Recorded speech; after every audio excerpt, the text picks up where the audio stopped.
距离5月结束剩下3天，比特币能够涨到12万美元吗？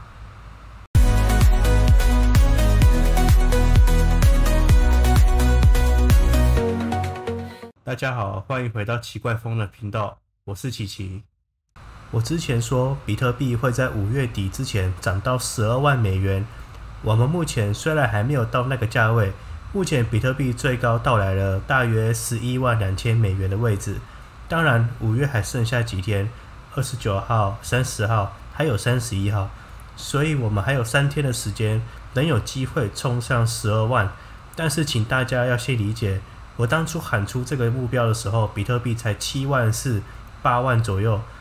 当时大家都在说要跌到7万甚至6万的时候，我告诉大家，不久之后我们5月会看到12万美元的比特币。所以现在看，当时这算是一个还蛮大胆的预测，因为大部分人根本不相信。结果我们真的一路涨到了11万2000，只差8000美元，而且5月还没结束。等等，我也会用一些图表来说明更多。但接下来还有几则很重要的新闻想要跟大家分享，这些新闻可能在接下来几天会成为比特币再冲一波的关键推力。首先是目前散户的购买意愿其实没有那么强。这张图可以发现 LTH 跟 STH。LTH 呢是 Long Term Bitcoin Holder， 就是长期持有者。这个 STH 呢就是 Short Time Bitcoin Holder， 红色的点。那我目前可以看到绿色的点，比特币现在已经创新高了，但是我们的长期持有者他们一直在持续的加码比特币，一直不断在购买更多的比特币。而那些过度杠杆或是短期持有者交易者呢，正在被洗清出场，正在被洗清出场是负的，甚至是负的。这种现象只会发生在牛市初期和中期。如果牛市走入到尾声到末期呢，比特币都会转到那些短期持有者手中，而不是在长期持有者手中。像是大型企业的 strategy 微策略，他们也在不断的进场。他们在5月19号到25号之间呢，又买了4亿2700万美元的比特币，将近4020颗比特币，平均价是在10万6000多美元一颗。那目前他们的总持仓已经到达了58万颗左右的比特币了。所以他们不是在逢低买进，而是他们无论在9万、8万，甚至比特币在10万6000的时候，他们都一直持续的在买入，持续配置比特币。我估计他们还需要再花个20亿美元左右，他们就能持有60万颗的比特币。对，你没有听错，60万颗。而且不只是微策略哦，我们来看看所有现货比特币 ETF 在上周总共就买了25500颗的比特币，将近27.5亿美元。而且这还不包含微策略本身的买入额度。而你们知道吗？比特币现在平均一周仅开采3150颗的比特币而已。我就问大家，要去哪里生这么多颗比特币给你们去买入呢？要给这些机构、给这些 ETF 的持有者去买入呢？一周都没办法开采这么多了，他们竟然一口气就买了25000多颗，快要8倍的开采量。我们根本就没有那么多颗比特币，比特币的数量是有限的，有一天也会开采完。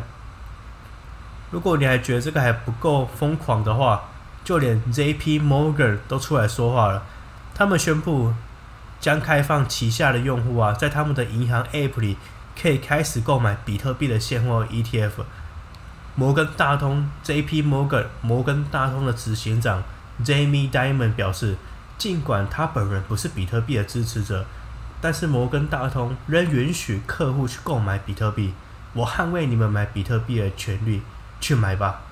这仿佛是在跟一位吸烟的人说，虽然我不支持吸烟，但是我不剥夺你买烟还有吸烟的权利。他们不会主动推广，但至少他们愿意开放这个通道给用户使用。而你知道吗？ JP Morgan 摩根大通目前的客户资产总额大约是6兆美金。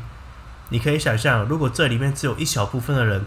把2% 的资金配置进比特币，会有多大的影响吗？现在不管是政府机构还是全球最大的科技公司，都还在不断把比特币加到他们的资产组合里，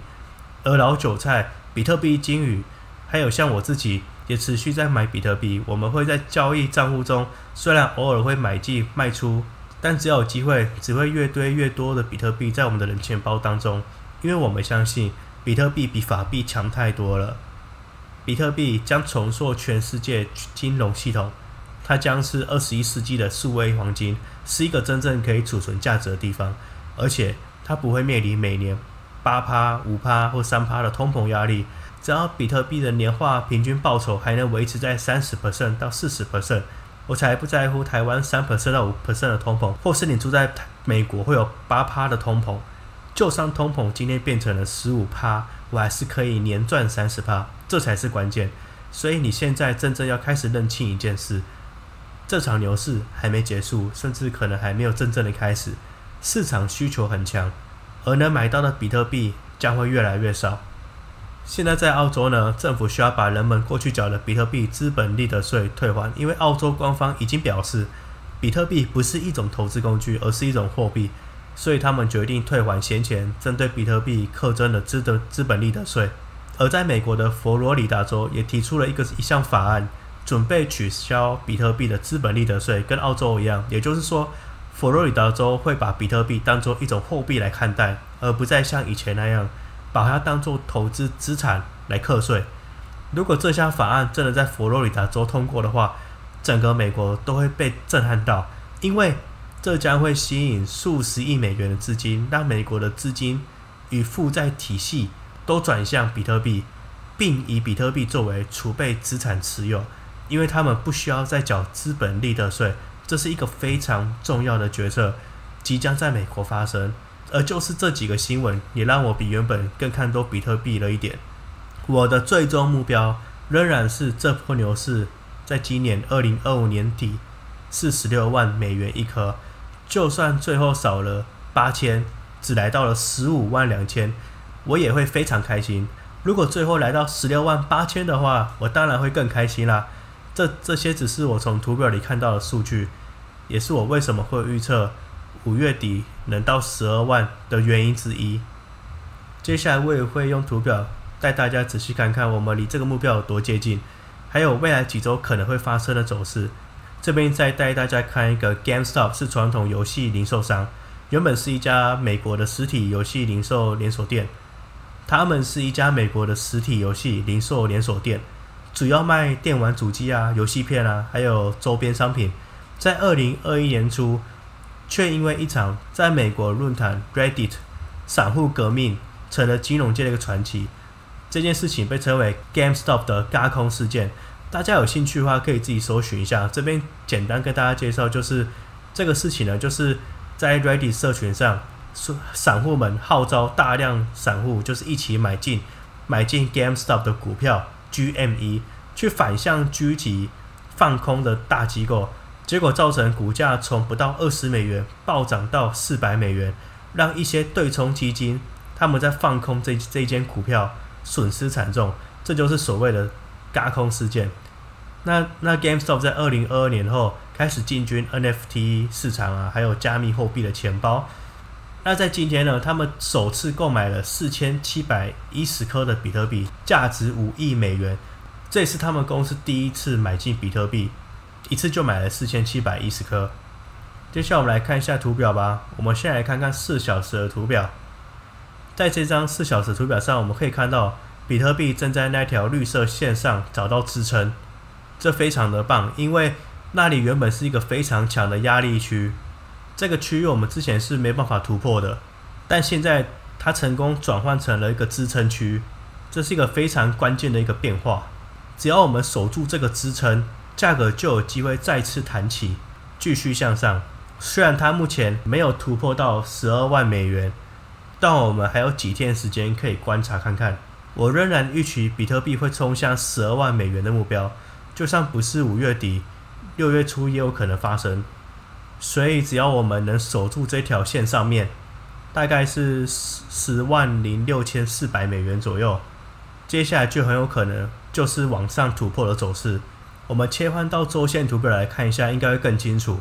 整体周线图表表现得非常的强势。看到这样周线呢，应该会让我们更有信心。我觉得这是一个非常漂亮的形态，会带我们先冲到12万美元左右，然后小幅拉回至10万附近去做一个整理，然后在今年的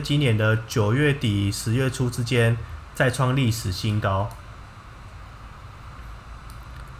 这个新高将会是16万美元左右。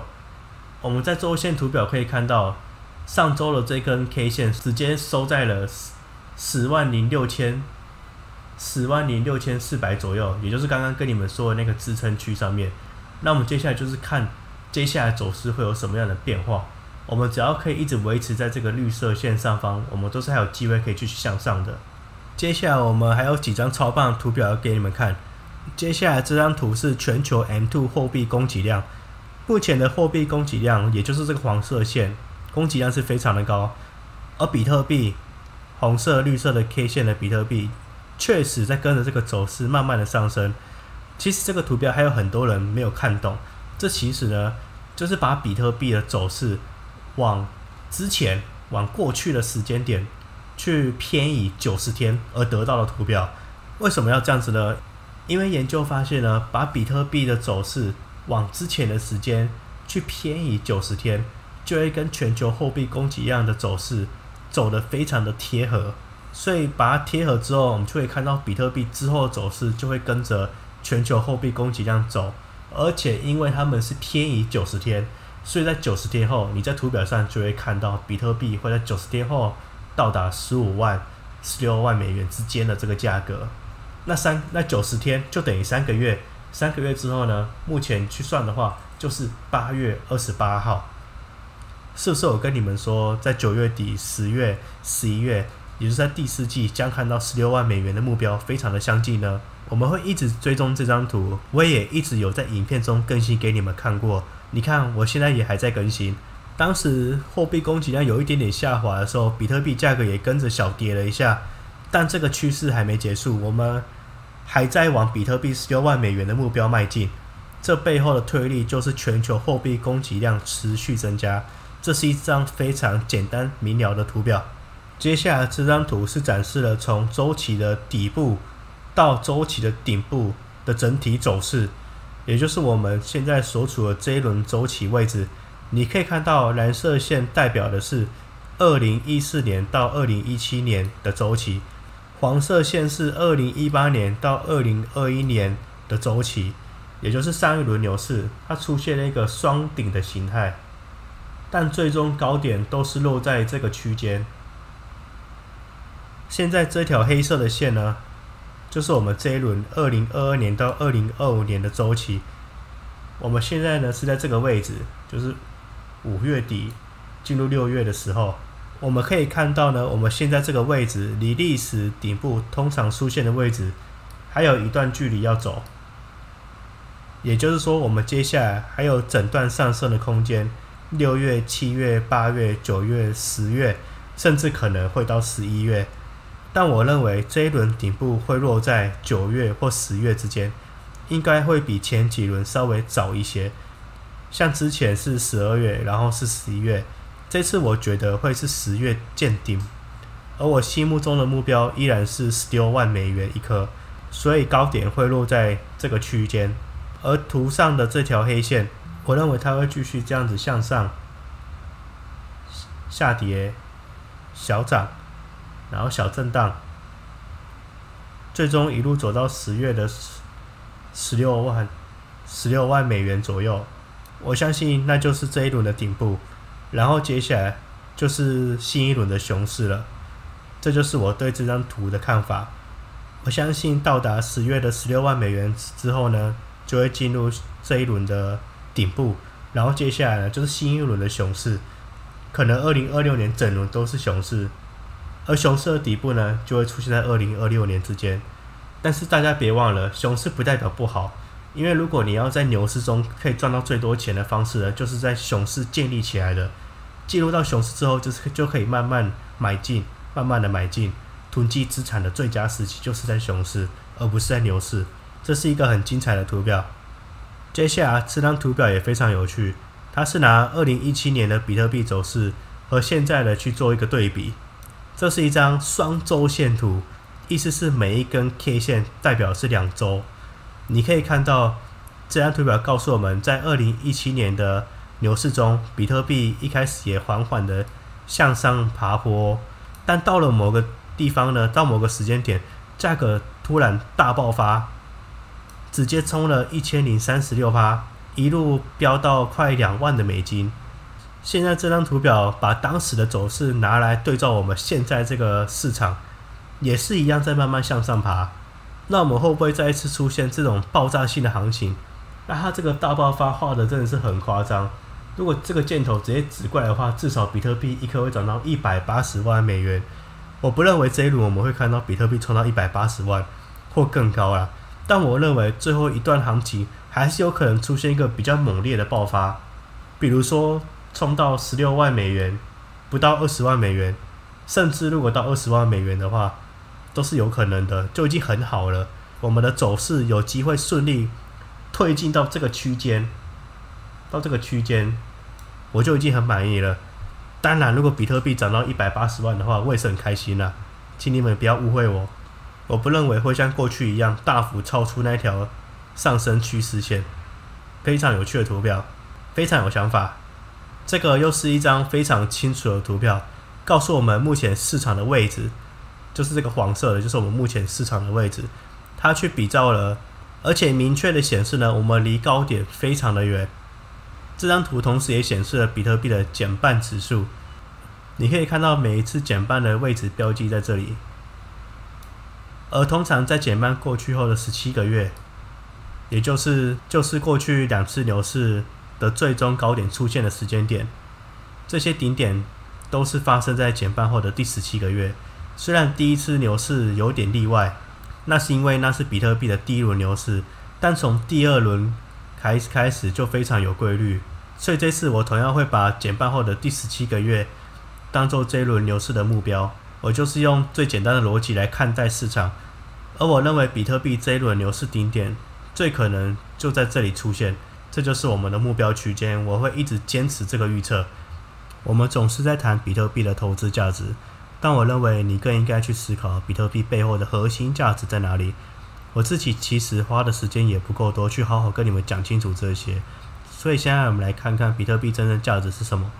比特币没有创办人，至少我们不知道是谁，中本聪是谁，或者是谁们。他没有一个中央的基金会，他没有预挖，没有内部人士，没有初始投资者，没有办公室，没有官方网站，没有执行团队，没有行销部门，没有薪水的开发者，甚至没有起始价格。最重要的是，没有任何人可以控制它。这是地球上最公平的货币，它无法被没收，别人无法强行从你那里夺走。它是一种价值储存工具，没有人拥有比特币本身，也没有人可以敲你家的门说停掉比特币。只要我们还有人在挖矿，还有迷你矿机、笔电，任何方式在执行的节点，比特币就仍然是去中心化的。请记住，这就是比特币和所有其他加密货币最大的不同。其他的币都做不到这一点，只有比特币能够站出来说，我们没有创办人，没有预挖矿，没有内部人士。其他加密货币都有创办人、基金会、大量预挖、投资人、网站、白皮书、开发团队、行销部门，比特币都没有。请你一定要理解，这就是比特币和所有其他加密货币本质性的差异。短期内比特币会有很多波动，